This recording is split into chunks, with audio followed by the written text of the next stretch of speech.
Hello, folks. Welcome to Between Awesome and Disaster. This is your host, Will Carey. I hope you are doing well. I hope you're having an excellent holiday season. I'm recording this a few days before Christmas, and this will be coming out a few days after Christmas. So I hope that you had a safe and pleasant Christmas day, and I hope you had lots of fun with those you're isolating with, and you got everything you wanted.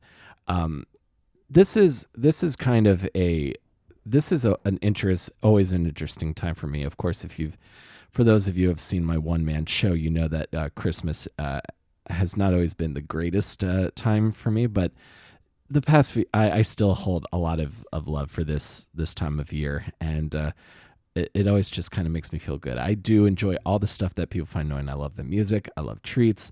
I love presents. I love the rituals and traditions that I have adopted since I've been with my now wife, Chelsea. And it's not only, I'm feeling oddly sentimental around this time because not only is it the end of the year, but this is the end of what was my 10th year in New York City. I moved to New York City in summer of 2010. And I didn't talk about this at the time that my actual 10-year anniversary happened because it was in the middle of the Black Lives Matter protests around the death of George Floyd, and it didn't really seem like the time to be talking about that. But this is the end of my 10th year in New York City, and when I moved here, I never thought that my 10th year here would be this year, that we would be in the middle of a worldwide pandemic, we would be in lockdown, that I would be married, that I would be doing a podcast, that I would be doing any of the things that I'm doing right now. So I'm feeling oddly sentimental, and this is the last episode of Between Awesome and Disaster for 2020, but we will, of course, be continuing on into 2021, and I can't wait to see who I get to talk to next year, because this year I got to have some of the most incredible conversations with people I've admired for years. And I feel like today's episode is a great way to kind of bring myself personally full circle for my time here in New York City, because my guest on the show today is comedian Adam Newman. Adam, you might know he has 4 comedy albums out. He has a comedy special available. It's now on Amazon Prime called Fuzzies. And he was one of the first stand-up comics I met when I first moved to New York City, and I was living in Sunset Park, and I would go and do the Sunday night open mic at the Perch Cafe in Park Slope, which was this really great coffee bar. I met a lot of very cool people there, including Lawson Leon, lots of comedy, and Kimmy, the woman who ran the mic. Lots of people that I'm still in touch with to this day. And Adam has gone on to great success in comedies, appeared several times on Letterman, Conan, The James Corden Show, and including continuing to release albums and perform. And I felt we always had kind of a connection because he played guitar and was in bands before he did comedy, and I did the same as well. So it was great to be able to get to sit down and chat music stuff and comedy stuff with somebody who I've known as long as I've been in this city, that I've come to call my home, and that I love so much. So I feel like this is a pretty great episode to close out the year that is 2020, and I look forward to sharing this interview with you guys and what comes next on the podcast, and for my band Bright Ugly, my stand-up comedy, my one-man show, being able to perform again, my marriage, like everything. In this time of year, I am feeling optimistic, despite all evidence to the contrary, but I'm deciding I'm letting myself feel that. So I hope you guys enjoy this. I will talk to you guys after the episode, and thank you guys again for being here. And let's go to my chat with comedian Adam Newman.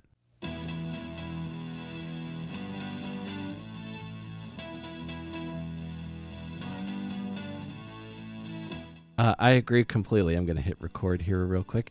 That's been my project during quarantine as well. I got the Focusrite 2i2. I got Easy Drummer. I think I even might have gotten that same MIDI controller. I mean, it's definitely like low. It's like on a budget, home studio. I want to sound. I mean, I don't know how. If I'm ever gonna play in a band again and go to a recording studio, I'm gonna go to a recording studio. If I'm gonna make stuff at home, I'm gonna. This is all I need. I feel. I think. I I don't know. I think so because I'm playing in a band right now actually, and this like this home recording stuff, this is really good for like fleshing out song ideas and getting Yeah, like really good sounding demos that I can then go take to my drummer and guitars and say I was thinking something like this. exactly. I don't know. Are you recording now? Yeah, we're recording. Whatever. Feel free to use whatever. But like we used to use my first band when I was 15 years old. We literally just had a tape deck. Mm-hmm. Somehow we tried to mic everything and put it through. We didn't have a proper PA system, but we tried to put it somehow everything into the tape deck and just got whatever live recording that was. And then we at some point it was the Tascam Porta Studio. Do you remember the little 4 track Yes. thing that you put a cassette tape in? We used to do, and we used to try to get. I mean, try to mic multiple things up to one channel. You really try to make that thing into as many tracks as possible. But yeah, that recording made more sense to me because it was just sticking microphones into a thing and it goes onto a tape. With the computer, I'm still newer to it, but I'm trying to learn. I'm trying to learn. I'm trying to figure it out. Yeah, like once I figured out how to get like Tomb Track and Easy Drummer to like show up as options in GarageBand, it was like a whole new world Yeah, for me.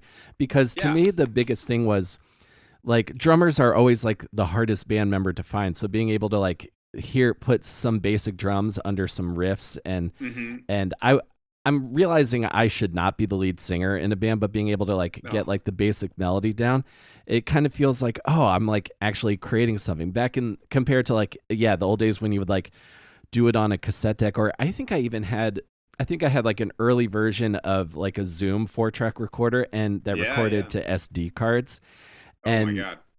and just trying to figure out how to get the thing from the SD card to my PC when I was in college. Dude, And just these things, everything I plug in just like shows up. It's amazing. It's incredible. I love how easy I love how everything just works together now. And yes, exactly with the plugins. I put Easy Drummer on my computer and all of a sudden it's in GarageBand. The other thing about vocal, I can't sing for shit, but mhm.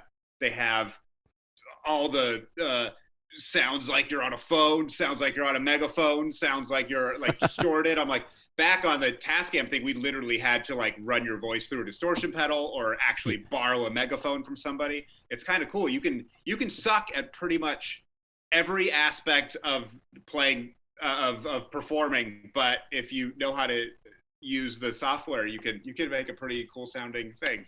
Absolutely, man. And If now, only jokes worked like that. If oh, only you could. dude, tell me about it. If you could tweak jokes without Oh having my to god. like fail in front of like paying crowds or strangers, Yeah. that would be amazing. I Um, wish I could tell joke premises into GarageBand and it would just, or they need a comedy version of GarageBand, Comedy Club I feel like Band or something. well, you know how like I feel like every couple months somebody tweets like, "Oh, I made like a bot watch Arnold Schwarzenegger movies," and Yes. then the bot can write an Arnold Schwarzenegger movie. I Yeah. feel like there's probably an algorithm. If you played like your albums to the algorithm, it could start writing Adam Newman jokes. Oh my God. I upload all the albums and then I go, envelopes. And then it'll like find my formula and make a killer joke about envelopes. I'm looking around my apartment. That's my lazy way of coming up with premises Uh-huh. is Well, I'm looking at looking your guitar. around. I'm looking at your guitars on the wall, and I we're on Facebook. I'm lucky I don't live in Los Angeles, or I would be trying to buy guitars off you all the time. Oh my God. I Mine are am, kind of out of yeah. range over here. Yeah, I mean, I just got that like 5 guitar wall hanger. I literally just got back from the music store because I brought one in that needs something beyond my capabilities of repair. But yeah, I keep going through phases of things I like to collect or buy and resell or buy and fix up or whatever. I went through a big sneaker phase. I went through a motorcycle phase. I've been in a guitar phase on and off for over I guess over 20 since I was like 15 years old. Yeah, That's but what I I've always been obsessed with guitars. Yeah, that's what I remember. Like one of the things we would always talk about, like at the Devil, like while I was doing the door, you're waiting to go on stage, is like oh, like all these like really beautiful like signature guitars. I remember we would always talk about like signature guitars are cool, but would you want to have somebody else's thing? Wouldn't you rather like make something else from your own thing? I remember Yeah, I that a lot. say that, and I'm trying to think of what signature guitars I've had. Have you ever owned any signature guitars? I have. I have two right now. And I have the because my favorite band is Blink 182. I have Tom DeLonge's like signature like hollow body, Right, right. and then my very wonderful wife for a wedding present found his Stratocaster, so I have those two. Oh, that's very cool. Yeah. That's great. And so I'm trying to think. The only I had a Randy Rhodes Jackson V Flying V, Uh, uh, but it was a really like low level, like lower line model, and mm-hmm. I didn't keep that, but I did think it was cool. And like Randy Rhodes was one that I was like, all right, I could walk around with a Randy Rhodes guitar. Like no one's gonna, who's gonna. It's like not so specific. Uh, I feel like well, like here, like I have a Les Paul, and Les Paul, it's not like a signature Les Paul bottle, but Les Paul, it's like the dude's name is still on the guitar. Yeah. Yeah. I I guess got Les mixed Paul's technically how I are feel about that. signature models, but I feel like we're so many years removed from like his music career compared to Yeah, him as like a guitar maker that I yeah. don't even think of the Les Paul as a signature anymore. You know what guitar I kicked around the idea of getting is right after Eddie Van Halen died, like literally just a couple of months ago. I was like, Uh huh. maybe I'll get. The I like Frankenstrat. the Frankenstrat copies they make. Mm-hmm. There's a few different Van Halen ones that I like. I don't. I think a signature guitar is cool. This is for me personally. I would like a signature guitar if it's not my only guitar. Yeah. If I have Totally. like a guitar collection, having signatures is cool. But uh, I don't know. Yeah, there's something about I want to have my own thing, my own sound, or tweak a guitar. Like most of my guitars have like pickups swapped out, or like Mm-hmm. electronics changed a little bit or something, or a few specific things that make it like Unique. personal, like the way that I like to play it. So um, I would, I mean, I'm obviously way more into comedy than music. So I don't know. But if I ever had my own, like I always, fantasize, like if I would ever have my own signature guitar, like it would have a kill switch, it would have like this contour on the Mm-hmm. body, and it would have like this shape, and it would have, this Floyd Rose specific tremolo system. Like I guess you could just go to a custom shop and build your own guitar, but that's just outrageously expensive. Yeah, that's a next your next TV appearance kind of thing. Although there is a company, they're based in Pennsylvania. They're called Balliger Guitars. You can make a custom electric guitar or bass for not as much as you would think. Like you can make it for That's like pretty good. under 1,500, which I find That's very pretty reasonable incredible. for a Yeah. custom instrument. I'll send you a link because it's really fun to just go on there and futz around. Like, oh, I'm gonna make it sparkles and eight Yeah. strings and headless, and it's gonna be Yeah. neon yellow, like all that, like super shreddy, like like talking That's about the Floyd one I Rose. brought in. The one I brought in today is just the brightest neon yellow you've ever seen. It's just a complete shredder. I love it. I love stuff like that. That's Um, spectacular, man. Yeah, yeah. because I saw like when Eddie Van Halen died, you posted like a clip of the eruption. So I was very impressed. It sounded dead on because even trying to like read tabs, like I've been getting more into like math rock and Midwest emo over the past couple of years, Yeah. and that uses lots of two hand tapping also. But like trying to figure out how to like try figuring out how to read it even with tabs is like so complicated Yeah. to me. Yeah. Well, when I started like when I was like 15, Uh huh. there wasn't YouTube yet. So it was all, by the way, this is we could talk about literally anything, but when I find other people that I could talk about music and gear with, I get so excited because this is probably what we talked about when you were working the door. Because Yeah. Yeah. uh, I was looking to buy. There's a piece of gear I was looking to buy the other day, and I was still just texting my old friends from college that I played, like from Athens, Georgia. That Uh I huh. was like, you guys are still my best musician friends. So what do you think about this stuff? Like, I still talk gear, and with those guys. I don't know that many. I don't know that many people anymore that get super into it. But what was the question? I lost my train of thought. Oh no, I love talking about this stuff too because, dude, like tabs, tabs and tapping. Yes. So and if you're anyone's listening who doesn't know, like guitar tabs and bass tabs are just really easy ways of reading music. Yeah, it's just lines with numbers. Yeah, it just shows you what fret you're on, and so yeah, I grew up before YouTube. Just I want to learn how to play this Nirvana song. You type in Nirvana tabs and you find out how to play the song, and so you learn tabs early on. Yeah. But now, like with something like Eruption, it's so complicated, like, and there's so many notes squeezed together, and there's so many weird techniques that are hard to notate in tablature that there's a million videos on YouTube of just literally I'm learning from some like 17-year-old kid who's like, this is how I play it. And YouTube, if I would have had this when I was a kid, holy shit. But they have the thing where you can slow down the video. You can slow it down 75%, 50%, 25%, and it doesn't change the pitch.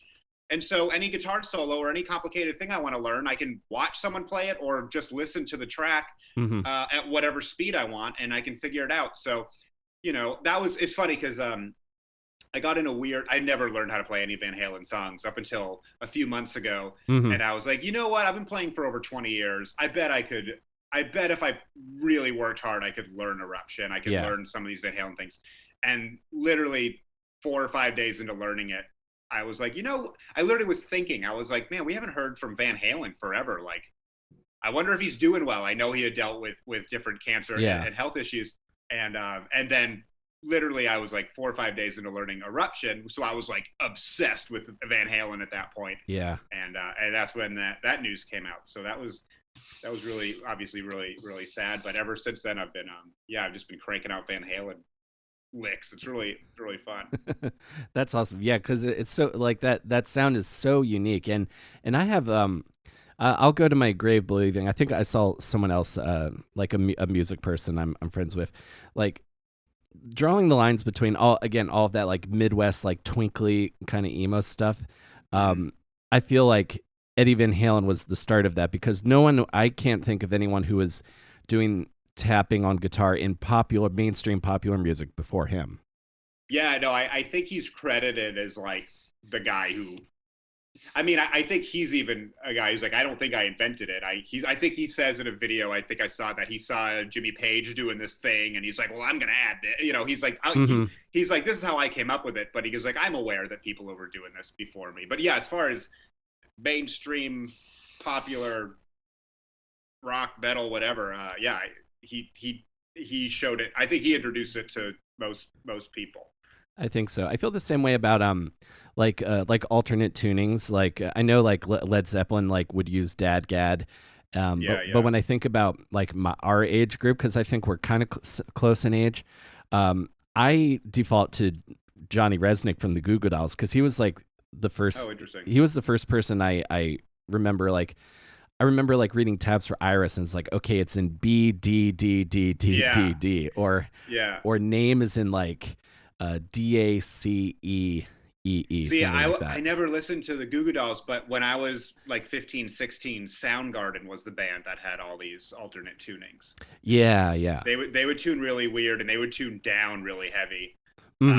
I liked a lot of drop D stuff because I was into like Tool and stuff when I was really young. And I that's why I have so many guitars now, which is very silly, but like I like to do Van Halen stuff, and I like to have the Floyd Rose, so you have like the locking nut and stuff, so I can't change the tuning easily. So I'll have my one of my guitars is my Van Halen, or everything half a step down is that guitar. I'm big into Pantera, so I want to have like one guitar tuned down like really well. So like C sharp or B, and then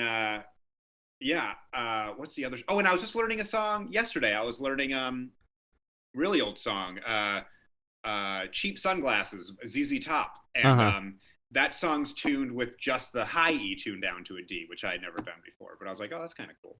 Oh, that's awesome. The next thing I'm gonna start fiddling around with is is open G, like Rolling Stone style. I got some. Yeah. There's a piece of gear if you like messing with tunings. I think you would really get into. Have you heard of the Digitech drop pedal? I yes. I believe it just makes you don't have to change your tuning, right? You can just like hit a Yeah, button and it's you like can stay in standard, and you can go down like an entire octave. It saved me because I was thinking about getting like a six string like a six string bass that's like a guitar an octave lower, and I yeah. got this instead, and I can do that. It's super fun. I recorded like a joke hardcore song in like C sharp Nice. using it that I think came out a lot better than I expected because I'm not like a rah rah rah Yeah, yeah. kind of But you got vocalist. those effects built into all the systems, so it's like you can sound like whatever. I'm excited. That's the thing. I got all this stuff being like, oh, I'm playing music, but I know immediately it's going to turn into just like 8 songs of like 8 different genres that are all short, jokey versions. I'm sure. Like if you Hmm. listen to I guess this isn't a joke, but album, but like you ever listen to like Ween's like chocolate and cheese? It literally Hmm. sounds like there's 12 tracks on it or 15 tracks on it. It literally sounds like you're listening to a iTunes mix. It sounds like 15 different bands. I feel like Hmm. having the computer and all these instruments and all the different drums already programmed and stuff. It'll be fun to just I don't think you have to sound like a cohesive band. You could just be a dude in your apartment Yeah, you can just cranking be out like, whatever you feel like. yeah, it's like I want to make this kind of a song, and I just Yeah. download these couple things, and I can make that happen. Yeah. I Yeah, think that's a good use of time. yeah. I One, don't know. I mean, there. That's what I've been doing for the last 8 months. I recorded like 5 songs and put them up on my Patreon until I can a real get into a real studio. Because how have you been doing, man? Because I feel like touring was kind of like mainly your livelihood for a Yeah. while, and then that stopped abruptly. And I hope you've been doing okay this year. It was literally all I was doing. Just completely going on the road every single. I would take everything. Yeah, that was the best. And I did get some offers to do clubs, but Hmm. I didn't like that. I'm probably on the higher end of neurotic about COVID, so Yeah. even the indoor clubs that were at like 25% capacity weekends and stuff, if there some of them didn't require masks, some of them I wasn't supposed to wear a mask on. I didn't like it, so I Yeah. stopped all of it. I got lucky with I've gotten a couple of like hosting these Zoom corporate gigs, which are Oh, really? interesting. It's not like they're kind of fun and they pay okay, but very few of those. I'm lucky to live with my girlfriend who Hmm. is uh, she's on and off working, but she's a TV writer who can work from home, and so she's been able to take care of things when I'm not. Hmm. Unemployment is there. I'm keeping busy. I'm working on just like whatever project I had. I've like ongoing working on writing scripts, which is Hmm. right now going well, but Uh-huh. like sometimes it'll be like a month of nothing. Uh, Playing music like crazy. Hmm. I got obsessed with fitness stuff because my first month of quarantine we were just ordering hamburgers and not being very healthy, so I got really into that. I digitized all my old high eight and Uh-huh. DV tapes. Just like all these weird, I don't know, just keep finding little projects and stuff. Yeah, I'm kind of the same way. I feel like I adapted to quarantine a lot easier than my wife did, also because our wedding got completely ruined this year too. Yeah. Um, we made it work though. It'll be a fun story forever. But yeah, I've always been pretty good about finding things to keep myself like creative and occupied, and then being able having a podcast so I can still like connect with people has been good. Um, Yeah. but I was like, like when I talk to you or like guys like Sean Donnelly or James Madden, because dude, I remember I think you were like one of the first comics I ever met when I moved to New York City 10 years ago, and this was like back in like the Perch Cafe days, if you Yeah. remember. Yeah. I miss Perch. I lived like I lived like 2 or 3 blocks from Perch, and I always bombed there, but I loved it. It was great. Yeah, I always liked I liked the vibe around that place, and that was back when we were all just like our we were all dreaming that we could like go on the road and tour just all the time, Mm-hmm. and then like I always remember thinking it was really awesome that like that you were one of the guys that like went and did that and were doing that. I thought that was always very awesome. Well, I thought it was. Thank you. I don't know. I That's literally all I wanted to do is I wanted to be a comedian who toured around, and that was ripped away from me by COVID. No, I hope that. I hope. I don't know if that's just like gone forever. I don't know how. I don't know how the world's going to come back to. How quickly we're going to come back to like rooms full of people. I know. But I feel like that's going to be a I very slow process, even with the yeah, vaccine. yeah.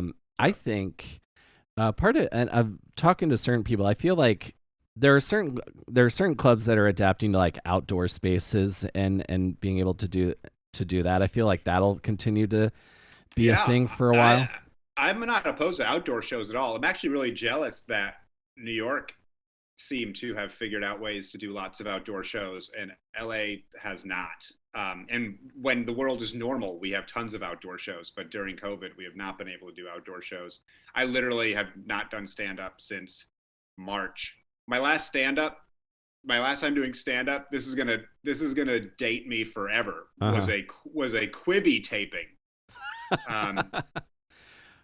Quibi. uh, Oh yeah. wow, that's they. Remember Quibi? I do remember Quibi. They just went under. They were gonna. Is that still gonna air? Did that No, still air? no, no, Oh, no. that It's supposed to sucks. be this like weekly topical, maybe daily. I think it was a daily topical thing that they were doing tapings of weekly, and I'm assuming they were doing them in New York and LA, Hmm. but that might not be true. But literally my last time doing stand up was like the first episode of this Quibi taping, and I literally left that taping going like, all right, I got a gig every week. Every week I'm going to do this Quibi taping, and a lot of people are going to see it, and it's going to Hmm. be regular stand-up work. This is great. And then, like a few days later, it was just like, all right, well, they're not going to go ahead with it because, or I don't remember. It was just like the whole world, everything just went Yeah, downhill very quickly after that. everything just kind of imploded. And like, and how is it out in California? Because I think New York City is about to get shut down again after Well, we're Christmas. already we're on like a pretty strict lockdown right now. Like Hmm. you're not allowed to go do anything that's not essential. No gatherings with people outside of your household. Uh-huh. Um, Meanwhile, I did just go to the music store, which everyone's masked up and distanced, and that was Hmm. fine. But just even driving there and driving back, I saw uh, you know, just straight people just walking with no masks. One dude in the music store is walking around with a mask under his nose. It's like people are still messing up. But like Yeah. we wanted to go. So I got engaged to my girlfriend over Thanksgiving, Oh, congrats. and thank you.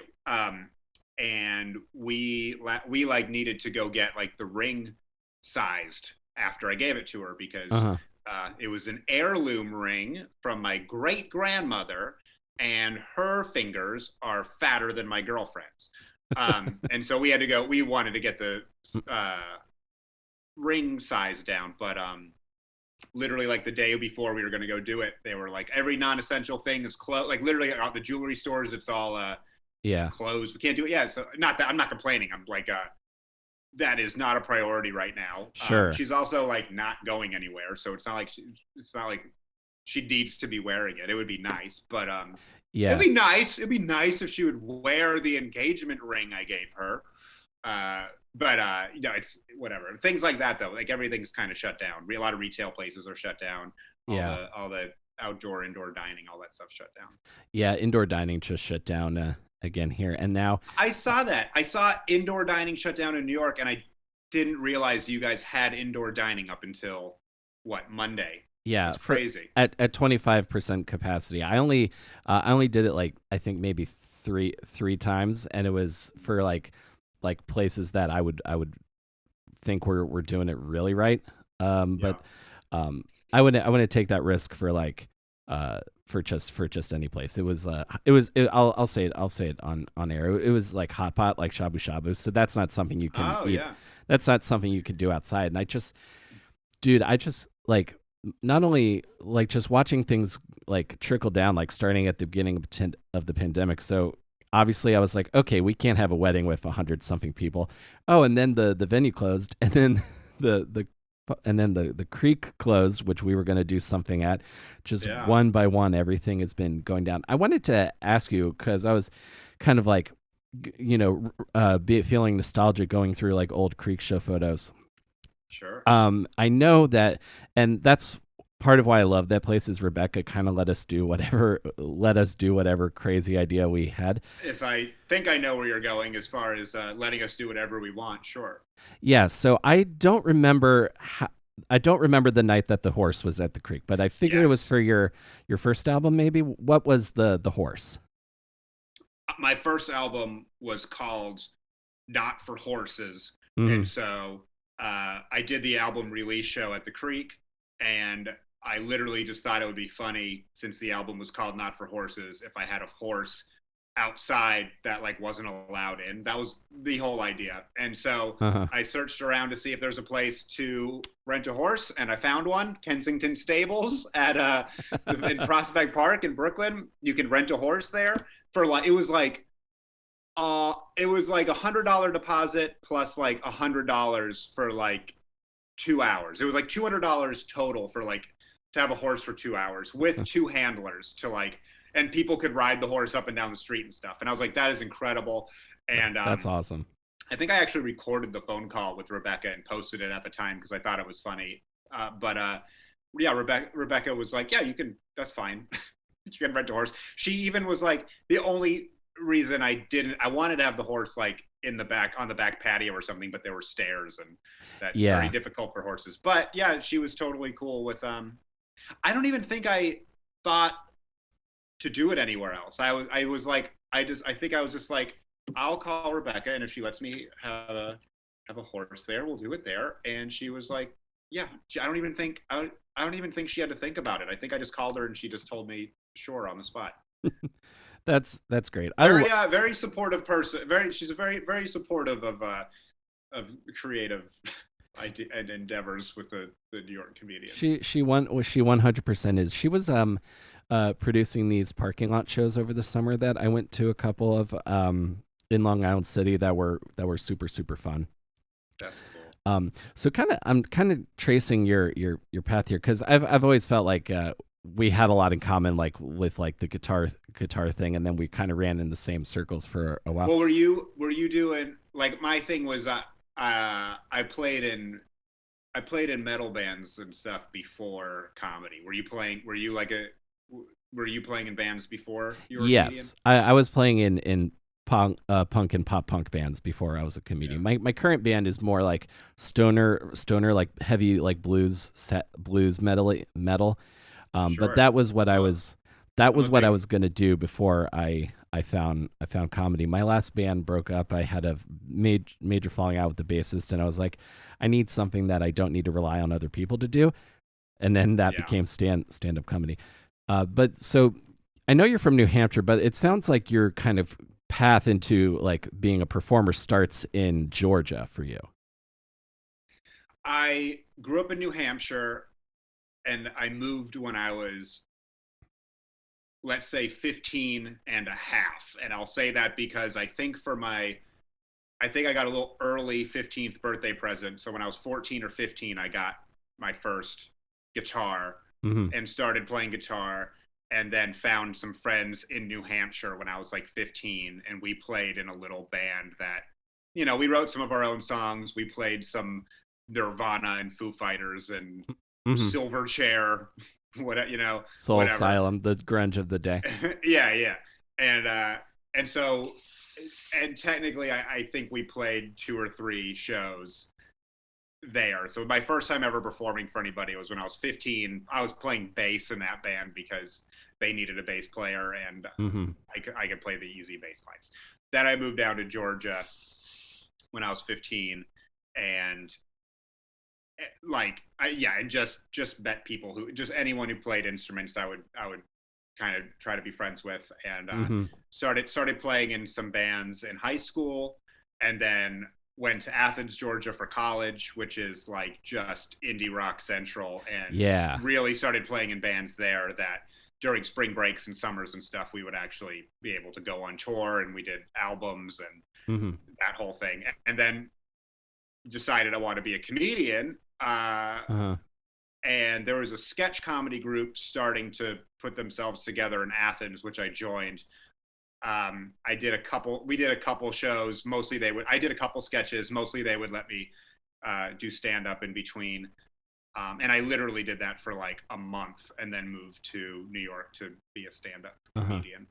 So stand up started for you as like in between song banter, because I feel like my banter game is after like 14 Dude, plus years of being a comedian is really good now. see, it's funny you say that because actually with the bands and our band, like I played in a bunch of different kinds of bands, but the biggest the band that I was in that mattered to me. I mean, I played in some cover bands, I played in some Mm-hmm. screamo bands, I went on tour with pop punk bands. I did all that, but I was in literally like it was a 3-piece instrumental metal band, and we were like super technical mathy rock stuff. We were Uh-huh. called Coulier. We have our stuff on Bandcamp too for free if anybody cares. But it was just like mathy metal stuff. Um, and we were super tongue in cheek, like leg on the monitors, take our shirts off. Uh-huh. We drink too much. We were very silly. Mm-hmm. But my in between banter was so bad, they literally wouldn't let me have a microphone at one. I mean, like, not like at some point it was like, you don't get a microphone anymore because you keep trying to be funny in between and it's so painfully bad. And so my stand up funny and band funny stuff are so completely separate. Uh-huh. Yeah, I never was funny in between songs or anything, but That yeah, that sketch group let me do some stand up in between, and that was cool. mm-hmm. And yeah, and then I just want to be a stand up. That's awesome. Yeah, Athens Really, is just like decided I wanted to be a stand up one day. It was really it was really you kind know of like like spur of the moment. well, I loved it forever. I always loved it since I was like a little kid, and I Mm-hmm. watched every special that ever came out. Like that was like on TV. I was obsessed Yeah. with HBO and Comedy Central specials and everything. And I had George Carlin records ever since I was a little kid. But Uh-huh. uh, real oh, I mean, when I was in college though, Comedians of Comedy tour would come with Oh yeah. Patton Oswalt and Galifianakis and Bamford and Posehn. The Home Movies tour would come with like Brendan Small and Eugene Merman and John Benjamin and everything. Oh Uh, wow. the first comedy, Dave Attell came to my school and he was amazing. The first comedy show I ever saw was when I was 19. I was a sophomore in college at the 40 Watt in Athens.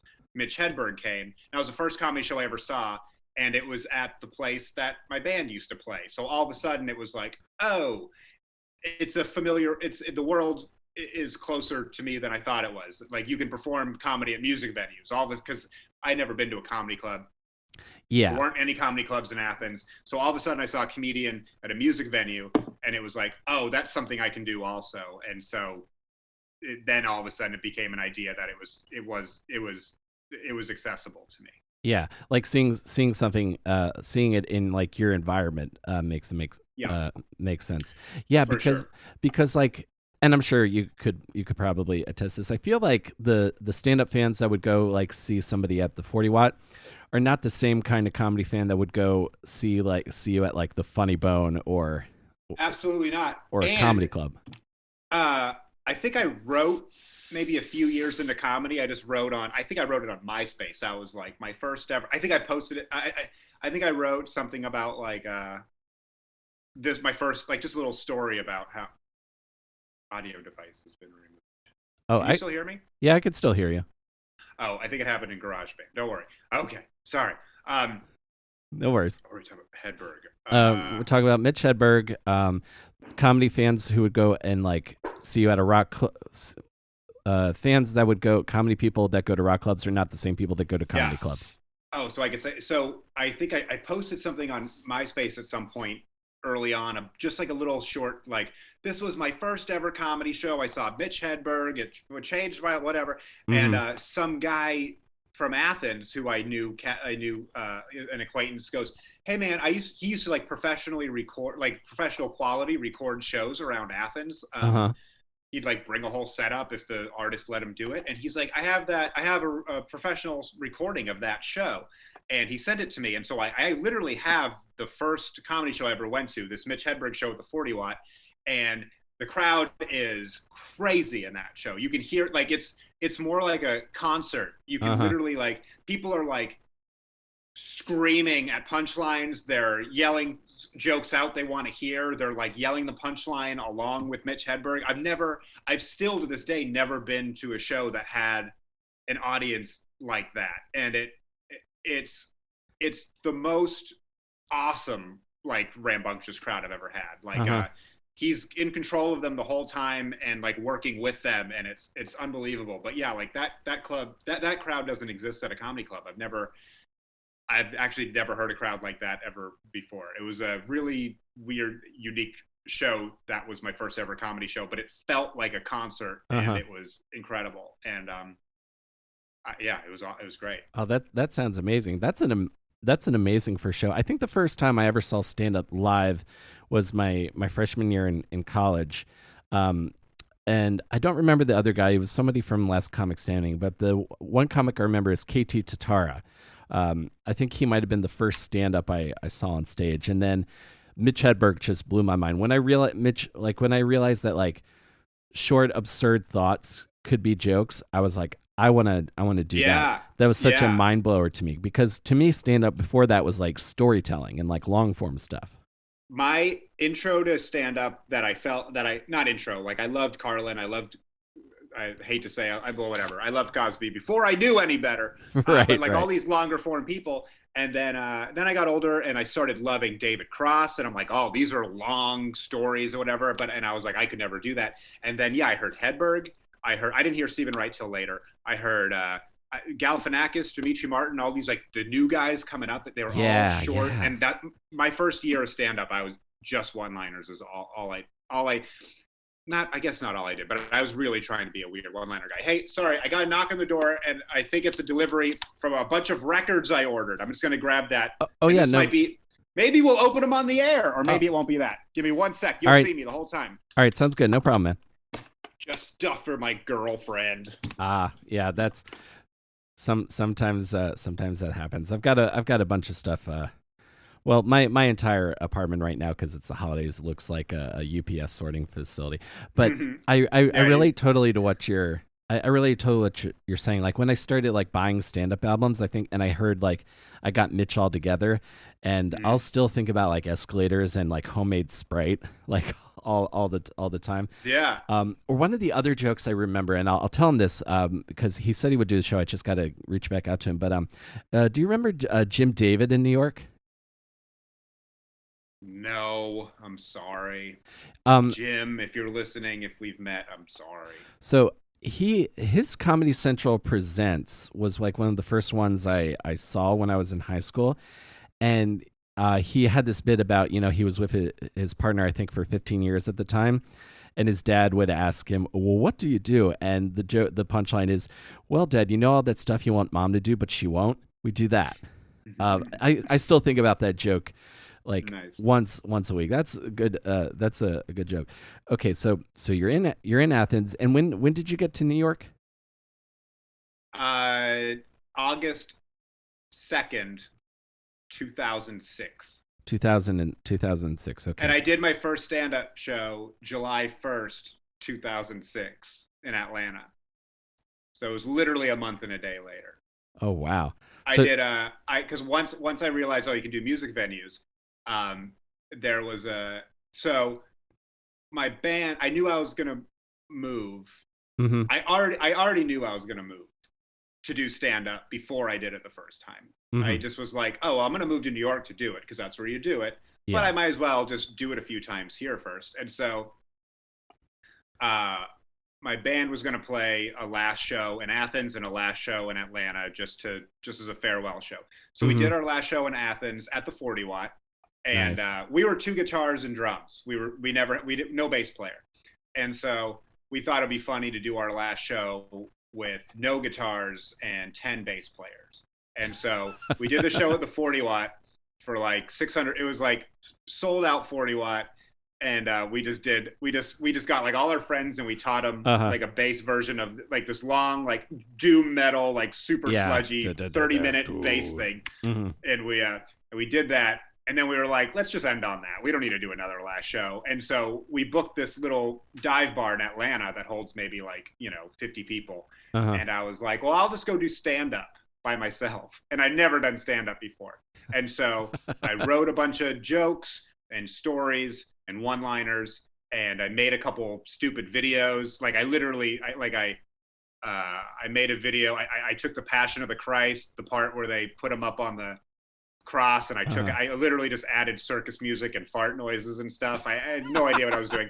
I borrowed a projector and a screen from a friend, and I went, and about 40 people came to see my band play, and I went up there and did 45 minutes of the worst stand-up you've ever seen, and people were throwing PBR tall boys at me and stuff, and that was the first time I did stand-up. And then 1 month and a day later, I was living in New York, hitting open mics. That's a good place to start for moving to New York to do stand-up, because I feel like, especially because I got here in 2010, and I feel like there was a lot of cool open mics where you didn't have to like pay and buy a drink at that time. Yeah. But they were still no less brutal.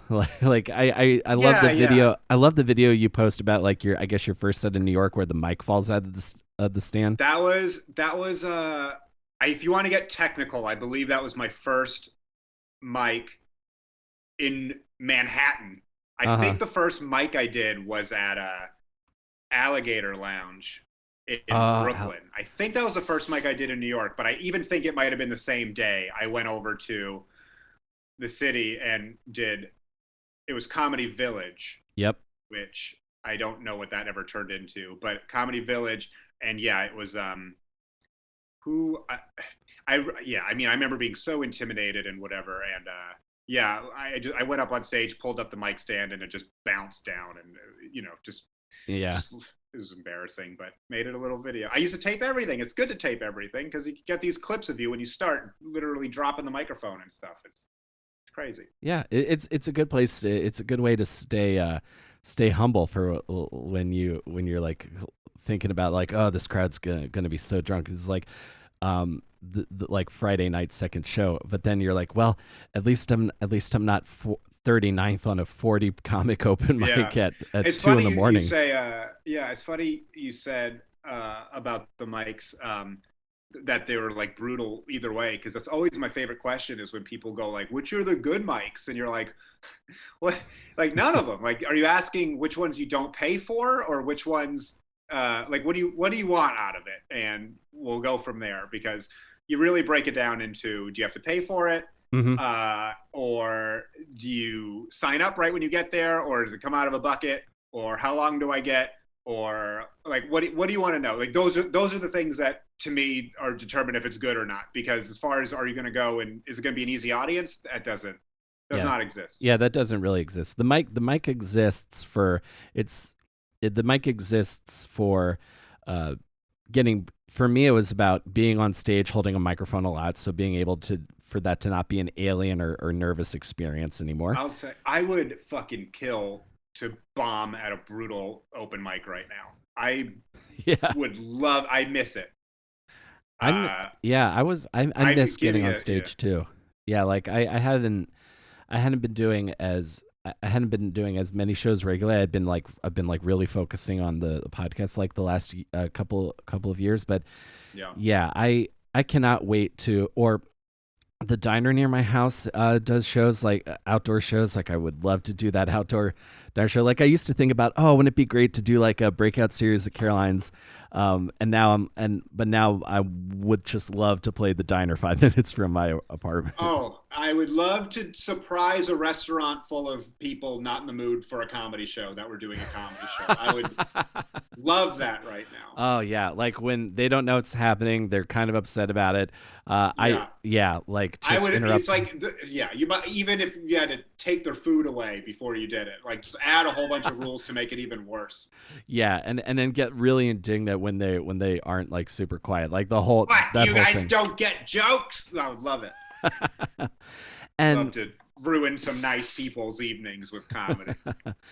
and how long how and when did you when you were in New York, when did you notice things kind of starting like to change or pick up for you? What did that process look like to go from like the mic falling out to like I guess like maybe doing more club spots or like things like that, or shows that didn't make you want to kill yourself?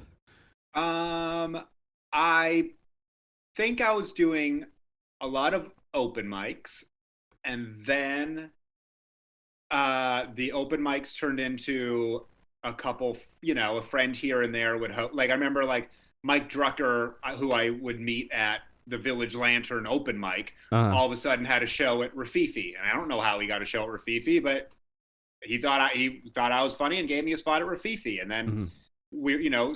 Sean Patton, who we knew from open mics and stuff, all of a sudden is involved in the show at Cabin, and that's a fun little bar show at Cabin. All of a sudden, you're doing these little bar Yeah. shows, and then some of those guys got cast at clubs, and I think maybe Carol Hartzell or somebody was booking at comics. And so all of a sudden you got like an audition spot at comics, and I was like, ooh, I'm passed at a club. And then I got really lucky where I was taking improv classes at UCB, and then Hmm. someone forwarded an email around to be like an extra in a College Humor video. And so I went to go be an extra in a College Humor video, and I hit it off with the person, the girl who did the casting there. And Uh-huh. she, at the time, she was like casting person, art person, production coordinator. She was like everything. And I hit it off with her. So she started casting me a lot. And then they got a TV show. And so I started being in all these videos, and they got the MTV show picked up. And so they needed to hire people. So they hired me full time. And so then we started doing the College Humor live show. And then Yeah, yeah. Anne from Comedy Central saw me at the College Humor live show and had me audition at Broadway Comedy Club for Comics to Watch. And then I got it. And then that led to the showcases at Caroline's. So then Caroline's passed me, and then they had me do the breakout series, Uh-huh. and then that led to the first. What I think the first TV spot was John Oliver, because once they give you the comics to watch, they're looking for a TV show for you. So then I did that. And then once John Oliver had his HBO show, they started letting me act in that thing because he knew me from that. And it's like, oh shit, like all of a sudden all the pieces start coming together. And Yeah. so I think doing the mics and the bar shows and College Humor and auditioning for things and doing well at auditions, it all kind of started piling on from there. Yeah. That makes total sense. Like those that's why I try to be like super nice to everyone I possibly meet, Oh because yeah, those yeah. couldn't. I mean, I feel like those open mics are part of the reason that we're having this conversation now. All For these sure. all these Yeah, for years sure. later. And moving to LA, I mean, if I lived in New York, I probably wouldn't have kept doing mics because there was a nice healthy dose of clubs and bar shows and stuff. But then moving out to LA, you're like, oh well, there's really only the two major clubs, three Mm. if you count, I guess, Laugh Factory. But like, I get maybe one club spot a month out here, and so Hmm. it's like, and then you do the bar shows, which are fun, but there's a lot less of them, and you're like, all right, you maybe get one a week. And so I started doing open mics again, and it was kind of I guess, a blessing in disguise to some degree, because then I met the whole like new crop of comedians there's a billion awesome younger cool comedians here too, and they also are doing bar shows. I don't know. I think you just keep as busy as you can doing Hmm. whatever available stage time there is, and being nice to people, and yeah, that's how to keep busy and working. Yeah, I think it's one of those things that is so simple and has been proven to be effective because there are numerous case studies of that. Um, Yeah. Oh, people hate it when they ask for advice and you go, work hard and be nice to people. You're like, fuck you for not telling me a real answer. And you're like, that's all there is. I mean, it That's really literally all is. there is.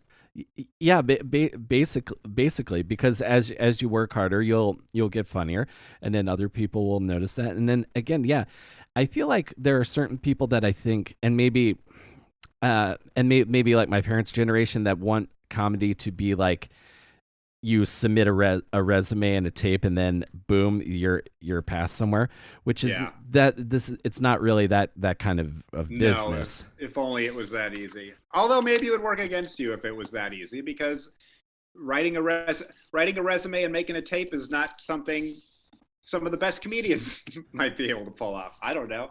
Yeah, Making a tape by itself obviously is a thing that gets you a lot of work or can get you a lot of work, but now getting a tape, I say now, it's like it's been 10 months of not doing this, but like hmm not everybody uh like to make a great tape, you need to literally carry a camera around with you or hire somebody to tape your set, and you need to put it on your computer and you need to edit it or cut it the right way and send it to the right people. It's a bit of work that is not necessarily the comedy skill that you want to be recognized for. Like again, and that's why I'm trying to learn this like recording music, because I could sit here and get as good a guitar as anybody, but if I can't learn how to put it on a computer and uh, record it and mix it and upload it to the right place and use social media the way that we should be using to get hmm people to listen to it, then it's like,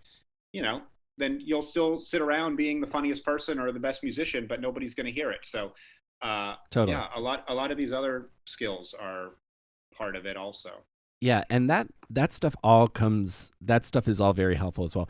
I'll tell you now, anytime if you ever want to talk like home recording or stuff like that, I'm always up to talk about that stuff. Especially because I felt I like know. you were, I'm just learning it. I'm like just literally bought half the stuff today dude, to figure it out. I don't know. dude, literally anytime, send me a message. I'll get back to you as soon as I can, because you were always very generous with information when I would ask you stuff about like, or the thing I remember most is I think when you were talking about doing your Comedy Central half hour back when those were a thing, because I think Comedy Central is all animation now, except for the Daily Show. They got rid. I mean, everybody I knew over there, I think, except for one person, is gone now. So it's I don't I'm curious to see what Comedy Central does. They've always been very nice to me, but they had a huge rollover of employees Yeah, or something. I read all of those articles. I remember you talking about like putting together the set that you submitted for your half hour like at Acme. Yeah. And that process, like, oh well, that's actually not that hard. You got to get to the point where you're doing weekends. So that's probably, But but I'll tell it you, really isn't even that hard. I think for the half hour submission, I was still doing a bit of featuring and a bit of headlining. Uh huh. That was like a co-headlining weekend with Jay Larson, and I was going first every show, Mm-hmm. and we were each just doing half an hour. And so I was like, I'm literally doing half an hour for 7 shows this week. I will wear the same sweater every show Mm-hmm. and do the same set. And I don't think they'll care if I just cut, like they just want to see what the set is. So yeah, Yeah. I cut it up. I cut it up and just did the best version of it. And yeah, that worked out. Obviously that worked out okay. And then when I Mm-hmm. did I think the next time I went there, I recorded an album there because that club is great. And the next time I went in there, I Yeah. recorded the hour submission that I did. So Yeah. For yeah, fuzzies. for CISO, the Yeah. special that took down CISO. Which is And then now I on did the Amazon. taping. Yeah, yeah. And then I did the taping that took down Quibi. I think I shouldn't be allowed to do any more streaming Yeah, platforms. I'm trying to think what other platforms we can what else can we annihilate with stand up, Adam. Oh, hey Kitty. Oh my, Kitty, that's Holiday. Hey, Um, that's Holiday or well, Greg? that's Holiday. Greg is my gray one. Ah, gotcha. I don't know where Greg is right now. Oh, I also wanted to ask you because it's on my it's on my mind, and I think thinking about like approval for jokes. The bit about Jenny, the woman who got hit by a car. Yeah. Was there any other update to that, and is that her real name? I don't. I can tell you if that's her real. Can I tell you if that's her real name? Hold on, I'm going. I don't. I feel like I would have changed her name. Let's see.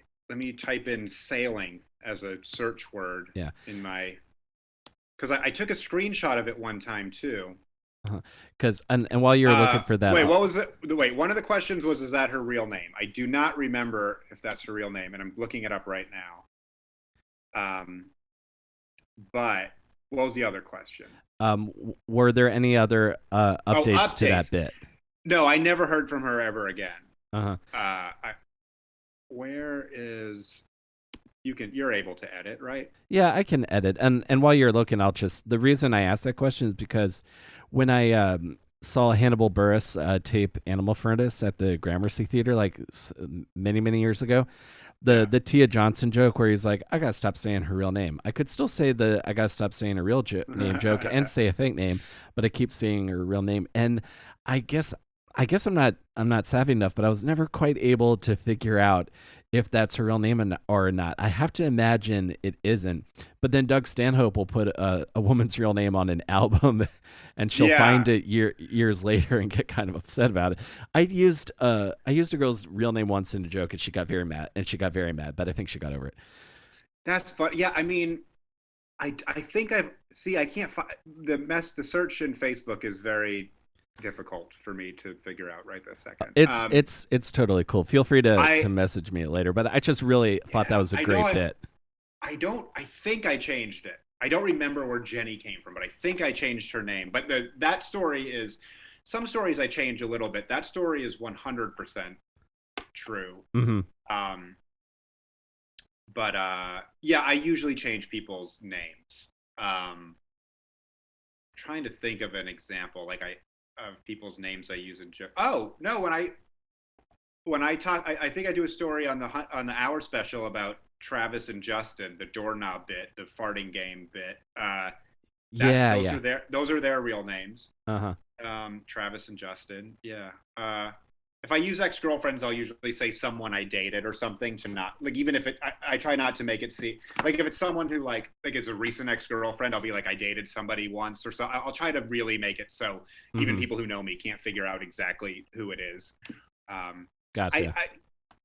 Myself, every single thing is up for grabs as far as I'm concerned. But if it's somebody else and it's information they might not want the world to know, I try to be sensitive about that. But if the story's funny enough, I'll totally. I guess I was just curious if TV networks like made comedians change that stuff to avoid getting sued. That was just something I've always been curious about. Well, I don't know if actually I don't think I've ever had to worry about it the only time I ever said somebody's name on a TV special on TV was on Letterman. I said like my best friend's name is Eric or something, and I thought of a person who was like my best friend when I was a kid, and stuff like that doesn't really matter, I guess. Yeah, no, totally. I don't think TV networks like for you to say people's real names or first and last names. I don't even think they like you to say my girlfriend because I don't think they do. But so if you do a Comedy Central special, like you already know you're doing it for Comedy Central, you know what network it's going to air on. They can vet that stuff ahead of time. But like if you do something like if you just tape an hour special with a production network, they don't really give you any notes because you just do the special and then they try to sell it. So I wonder if but I've never dealt with anybody. I've never like CISO didn't say anything to me. Right. I don't know. The only note I got for Comedy Central was they asked me to. I had a joke about Chipotle, and they were talking about changing it, and then realized I didn't say anything negative about it, so it didn't matter. So that's all. Interesting. That I find this stuff, this like kind of behind the scenes stuff about comedy on TV so interesting. The emails and the notes are hilarious because like whatever Chipotle or somebody's name is not, but sometimes they will be like, hey, when you said jizz is cum, would you mind doing it like, would you mind saying like, not saying, you know what I mean, like they'll Uh-huh. it's, but you'll be like, wow, this is like a high up executive writing this email, and it's just funny when they have to be like, when you do the motion of jacking off, like can you make it so it the cum doesn't like land in the fake person's. It's just funny notes. That's hysterical. I feel like there's similar rules too. My wife and I started doing like a review of the Hallmark original Christmas movies this year, and I Oh, that's feel like fun. there are rules around like the kind of kissing for like a TV G rating versus like TV 14. Like if it's like a romantic kiss or if it's more of like a sexual kind of kiss. I feel like there are rules about like the vibe of Oh my certain god, things like you that. could just review kisses like albums or something, or like rank them on like a sexual scale or raunchiness scale or something, like Hmm. you know, because you got like your cute little pecs, and then you got like the full on tongue and spit dangles between faces. Yeah, like just like oh man, especially if you opened it up to like European films, which are like not as oppressed as American films are. That's a whole other bag. Um, how I was also going to ask you because you've continuously put out albums and specials like through like pretty much I think since your career started taking off. Do you have the do you have the idea for the next album or is that going to be an after the vaccine project? It'll definitely be after, because I don't want to do a special added with like a car audience or something like that. I think it's awesome that people are still trying to put stuff out, but I don't I don't think I could pull that off. I had my hour material right before lockdown. I was like, I got an hour ready to go. I'm like Mm, pumped to do it as a TV special. If I would have had another good weekend at a club coming up, I would have tried to record it to submit to whatever networks or production companies. So I have an hour material that once we're back, I'll have to get back in shape with it. yeah. And I've written a bunch of other ideas that I would love to. I'm sure once we get back to doing stand up, it'll take me a few months to get an hour like ready to start thinking about taping again. But um, as far as beyond that, I have been playing guitar so much and Uh-huh. have so many stupid guitar ideas that I really truly think I'm going to uh, I think I'm going to like morph into some sort of guitar comic, which sounds bad, but it's not going to be cute little funny songs. I think I'm gonna try to do some funny musical stuff. That could be very cool because I one of the questions I was going to ask you at the beginning was because people always ask me, have you ever thought about doing like funny songs or guitar comedy? And I always keep music and jokes like very separate. But Yeah. I could totally see you. Um, and this is also going back to the last time I saw you perform, which was when you were opening for Bo Burnham. I could totally see you doing like a funny like musical or something like See, that. I think it's going to be like, I think it's going to be some form of stand up with a guitar, like bits with a guitar. Not funny. I don't think it's going to be funny songs. I think it's going to be guitar bits. Like, Kind of like what yeah. Dimitri Martin, he would just kind of play some guitar to No, accompany no, himself. no. I don't want to. I don't want to do stand up over playing music. Like Hmm. I have one bit online. I think it's called like Home Improvement theme song or something, and I did it at Meltdown a few years ago. And it's like a bit. It's like I don't know how, I mean I basically keep playing the home. I go like, do you guys like the Home Improvement song? And I Uh huh. play it, and then I'm like, you want to hear it slower? And I keep playing it slower and slower. To by the end of it, it's just like this like sludge metal version of, and the at the end keeps Uh getting huh. lower and more, and but I won't give away the punchline, but it's Yeah. just like it's a bit. It just keeps getting darker and more metal, and I can talk and I can play and I can do the whole thing, and it's just a musical bit as opposed to just stand up or a funny song or something. So I think I want to do more stuff like that. Like right now, the bit that I'm kicking around in my head, which I don't imagine anybody is going to steal from listening to this podcast, is there are, one of my favorite things in songs are guitar solos, and jokes don't have guitar solos, and I think I can write jokes with guitar solos. And so there you go. Decide where you think that can go from there, but I think throwing guitar solos into jokes is a good starting point. I like that. I like this idea of like a Adam Newman setup, and then just like shred like a few like dive bomby kind of like shake the Floyd Rose like yeah, and that's the closest I've ever seen to it is I did, and I wish I don't remember the bit, but Brendan Small from Home Movies and Metalocalypse and stuff. When I saw them in college, I remember that I couldn't tell you a specific joke. I just remember he went up on stage and he ripped out some crazy guitar shit while he was doing his act. And I just remember being blown away by how good he was at guitar and laughing at the jokes and being like, okay, that's literally, I have like an idea. I have like a memory of the vibe, but like I could not tell you what any of the jokes were or anything like this. This is almost 20 years ago at this point. So. But I'm like, all right, I wonder if I could find like what his live act was on stage on YouTube or something. Not that I just know that it's got to be possible to do real shreddy, wanky, fun guitar stuff and jokes together. I think people would enjoy that. I think I'm intrigued. I can't. Will be very eager to see you work on that. And gear has gotten smaller too. Like I can bring this tiny little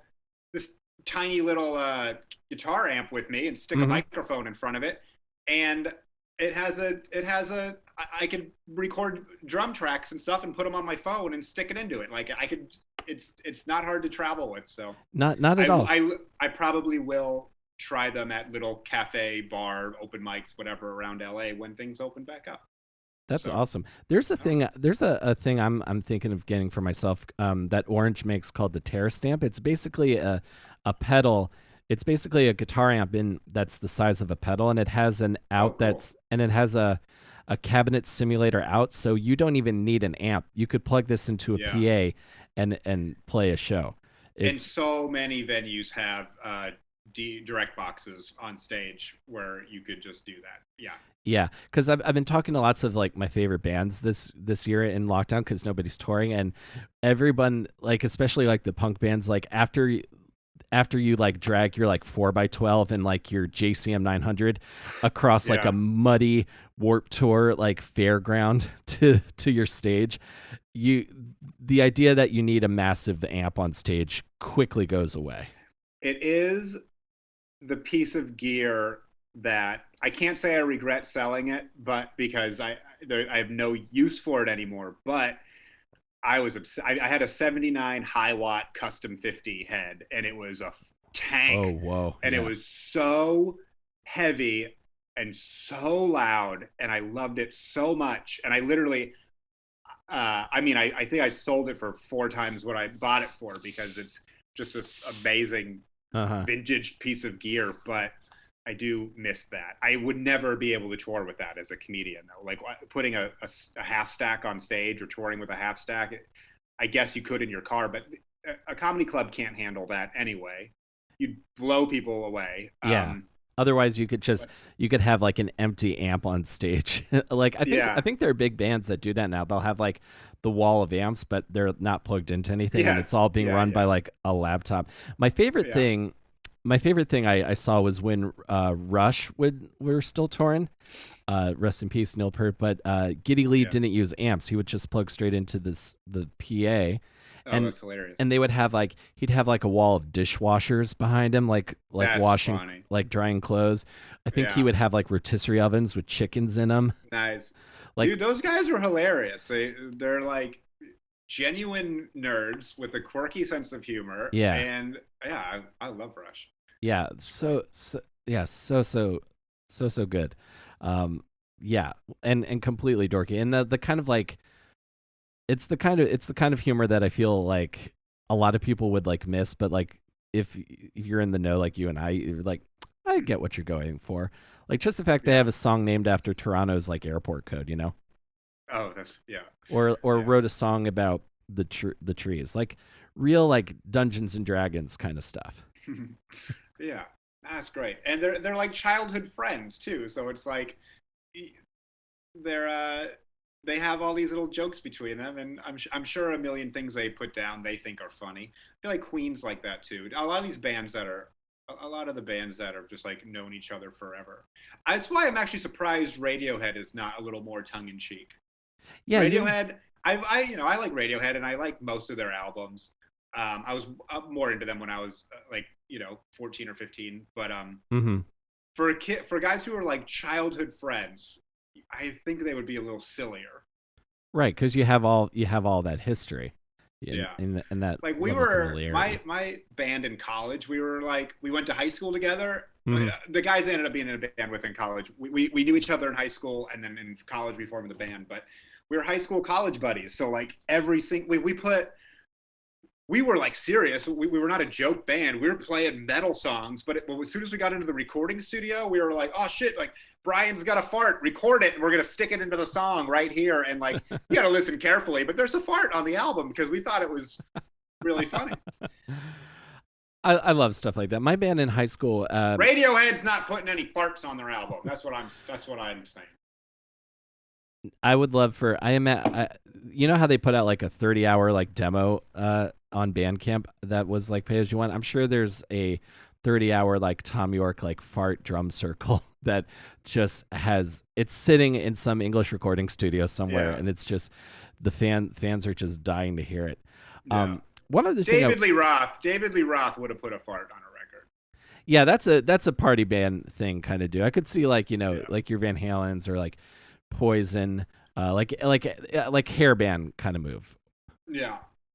Um, I think I'm more into that. I think I'm more into the silly stuff like that right now. I saw Slayer when I was in college, and for being this like metal band with pentagrams and stuff on their like they were hilarious. They had a super sense of humor about themselves. They'd come out and they'd be like, this next song is about roommates, and then they'd go into it. And I was like, it's really funny. Yeah. that I like bands that have a sense of humor. Oh yeah, no, totally. That makes the show infinitely more entertaining. I wish I would have known that when I was in like because we were funny like with like I wish I had known that with the like trying to say funny things in between songs. Like Uh-huh. if you're not good at stand up, if you're not a good joke guy, you don't have to do silly banter in between. Just be a fun goofball on like if we just would have stuck to the back to back tapping solos and legs on the monitors and making funny faces, I think Mhm. people would have thought we were funnier than if I had tried to crack jokes in between songs. Mhm.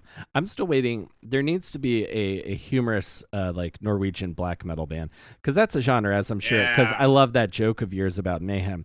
That is a genre of Oh, music that notoriously does not is not lighthearted or no, I know they're literally murdering each other. yeah. I'm gonna wear my band's first show. I feel like we're gonna wear corpse paint as a joke. That's fun. Yeah, I You like. might as well.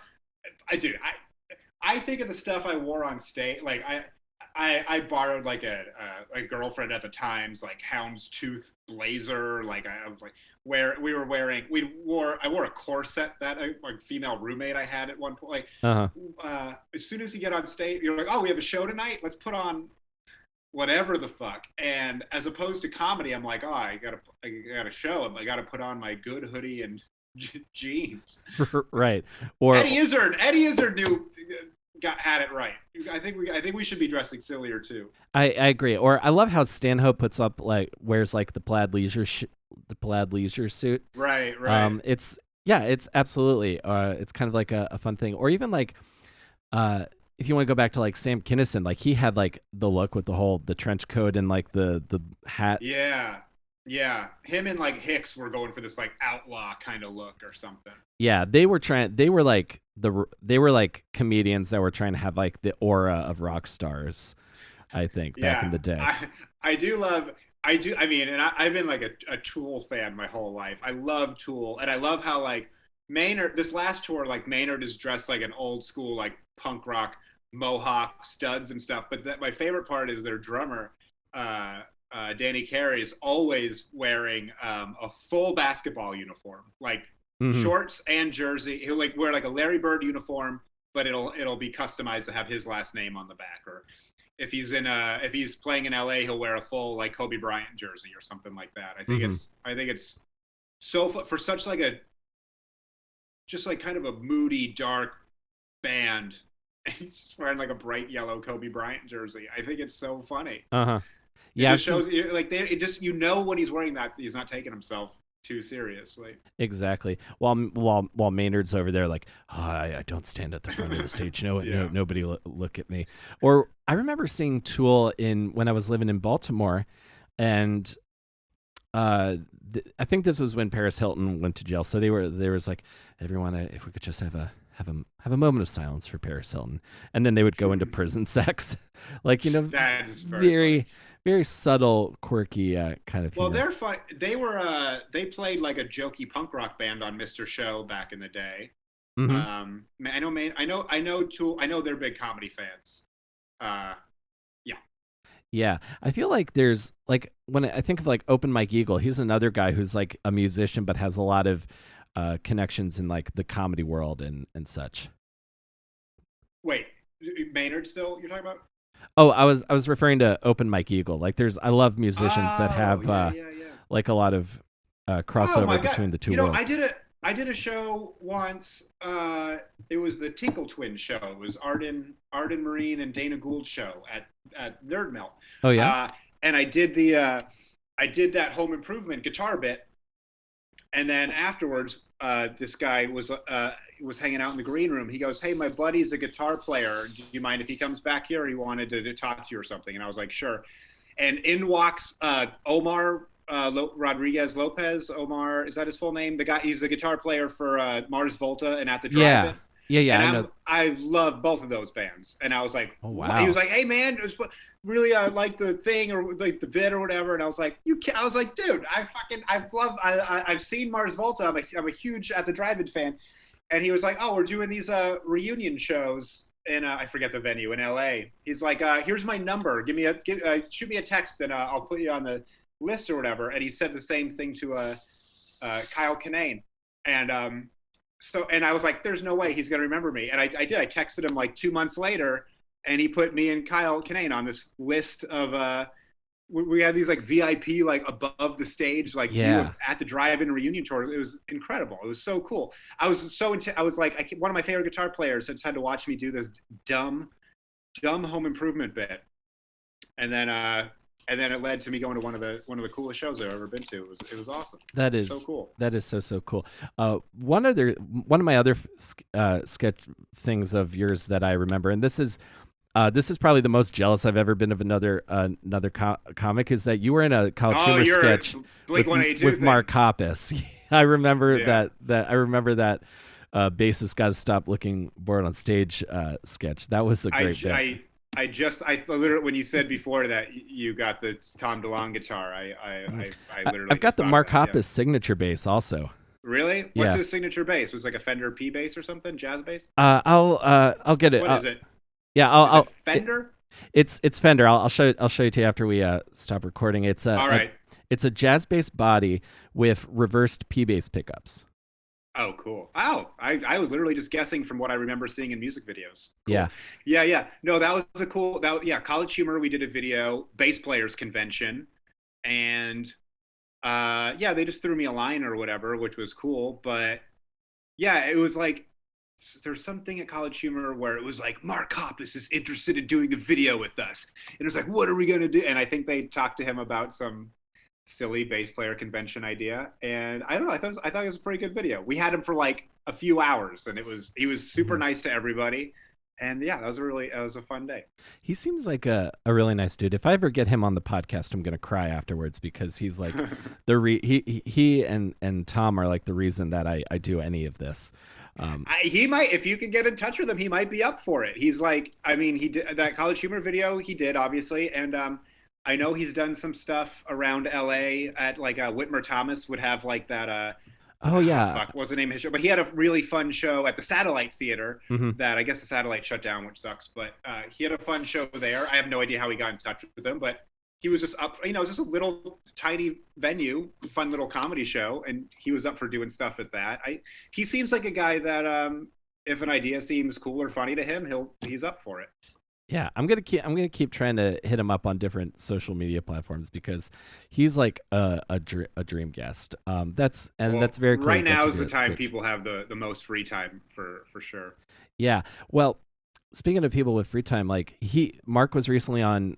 I interviewed Chris DeMakes from Less Than Jake earlier this year, and Mark Hoppus was recently on his podcast. If you aren't listening to Chris DeMakes a podcast, that's a really cool, interesting songwriting podcast, and it's like Cool. tons of cool bands.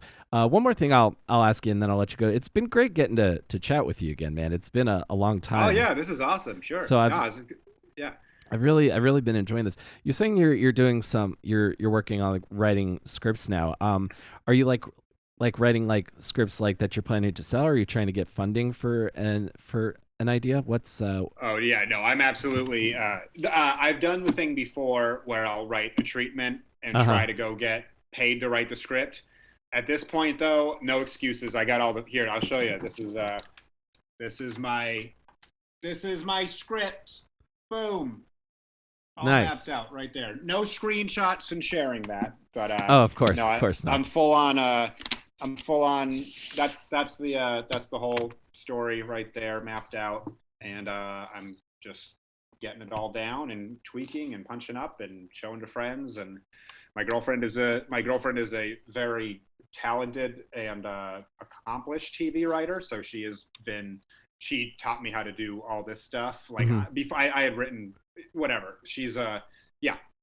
I'm writing a script to both use as a sample to staff on a show Uh-huh. and to sell as a show on its own merit.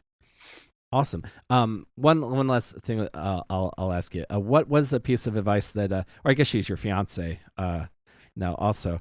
I What know I will not. I just won't call her my fiance. I don't like the word, and it doesn't feel. Okay, I there. I'll say girlfriend You then. you can say it. It's what she is, but fiance is not. I can't. Did you do it before you were married? Were you like, this is my fiance? Most people do. Yeah. Yeah, we both did. Cuz I Don't guess that's feel just right. yeah, it's a very French sounding word. But what was some advice she gave you in terms of like script writing or maybe like structure that was really helpful to you? Oh my god! If I could think of like a tiny little thing, that would be great. But um, the overarch the main thing that she steered me not away from is as a comedian. I just all I cared about was joke, joke, joke. I just wanted every line to be funny. And she Mhm. has gotten me to focus on story and character uh, so much more. Like now it's like worry about story and character first, and Mhm. then we'll go back and we'll punch it up. So she's really just kind of changed my whole focus when I'm developing it. That's great. Yeah, so you're kind of like setting up the framework and then you're going through and then you're Hmm. punching up and like refining it. Yeah, I was caring way more about the jokes and Mhm. that kind of thing, and she's really helping. She really got me to focus more on the bones, and then you build off that. So Awesome, man. Well, I wish you the best of luck in getting it completed and finished. And I hope we get to do some shows again in the after times, man. Whether you're in New seriously, York or I'm out in L.A. yeah. No, and that's the other thing is like, oh my god, I haven't been in New York in a year now. I was going back and forth. I mean, it's just the fact that I haven't traveled. It's like it goes from touring all the time to like I can't even just no traveling at all. So yeah, it's pretty crazy. I know my But fiance and I travel a lot, and it's been kind of eating at us that we haven't been able to go anywhere in a while. you So just call her your fiance I now? mean, my wife, yeah, she's my Oh wife. boy. She's my wife now. I won't edit that. But Yes, so I think I got the word stuck in my head, but yeah, we like to travel out, so not being able to do it is a bummer. What else Yeah. can we plug before we get out here? So you've got four albums. Your specials on Amazon. Where else can people find you, Adam? I'm on all the social medias if anybody wants to find me. Adam_Newman on Twitter. Adam D. Newman on Instagram. I don't know. Yeah, you're right. There's not a whole lot to promote when you're not touring or anything. But yeah, I go to iTunes or whatever, and I got or Amazon. I got a bunch of albums. Squirticus is the newest one, and I would say it's the best one. Yes, I listened. I listened to that today. I felt like your like rhythm and cadence was like the most solid on Squirticus. Not that I haven't found you funny the entire time, but as far as like the the refining of you on stage, I feel like Squirticus is like peak you. Thanks. I was pretty happy with it. Yeah, so that's that. That's all. The next one will be even better, and then there'll be music stuff. I don't know. Cool, man. Well, I look forward to hearing it, and thanks again for doing this. I sincerely really appreciate it, Adam. No, I appreciate you asking me. I'm excited to talk to somebody outside of my household for a little bit. And Absolutely, about man. music. This honestly, again, whatever. You ever want to talk out music and comedy are the two things I can talk about forever, but I get to do music so less often. So it was really fun to be able to talk about music with you. So thanks for having me. Absolutely, man. Anytime you want to talk music, I'm down because I only have a few people I can talk about at this in depth level as well. So, anytime, dude. Happy to. All right, man. All right. Well, we'll stop recording and then we'll show each other some guitar stuff. All right, sounds good. Thanks again for doing this, man. All right, cool. Awesome. Bye. Bye.